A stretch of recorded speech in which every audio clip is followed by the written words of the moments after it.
Lastly, I want to thank Dr. Harsha Karar Rajasimha and the planning committee of the Indo-US Bridging Rare Summit and Gala for naming the Abbey Meyers Cushy Bridging Rare Award in my name and in the name of his daughter, Cushy.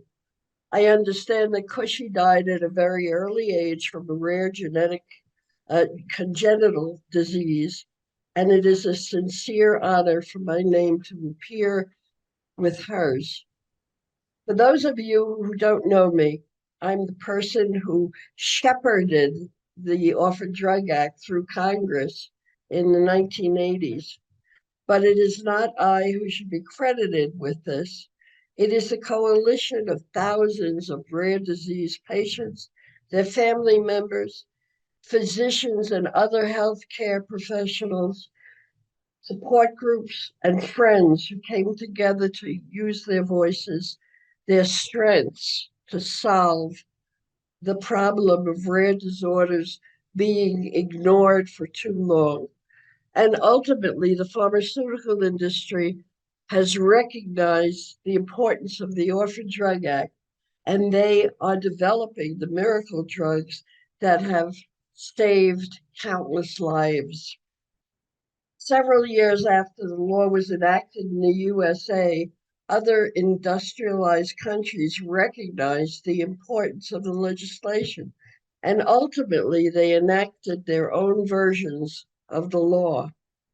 Orphan drug legislation spread from the Americas to Asia, to Europe, and elsewhere, and patients with unusual diseases were able to obtain treatments that improved their lives, whether the drugs were developed in Europe, the USA, Asia, or elsewhere.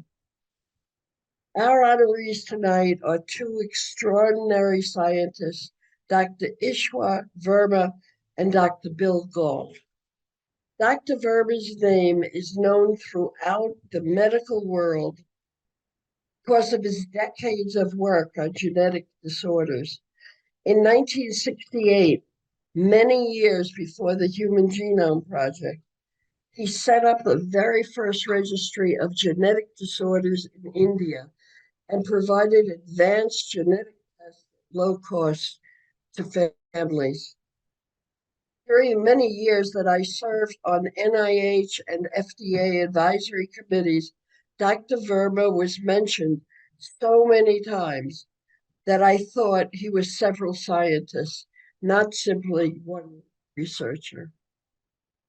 And Dr. Bill Gauld has worked at NIH for many years. Before I retired as the founder and president of the National Organization for Rare Disorders, which is NORD, I would worry about the very unfortunate patients who are unable to obtain a diagnosis. Since no medical experts could give them a diagnosis, they could not benefit from a treatment. It was Dr. Gauld who ultimately created the Undiagnosed Disease Program at NIH so that these patients would have a chance of obtaining a proper diagnosis.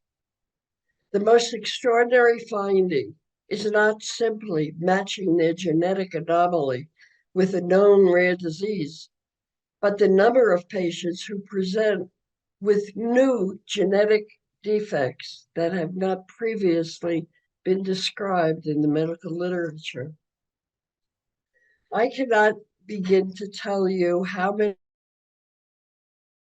patients, how many extended families have been helped by these two researchers.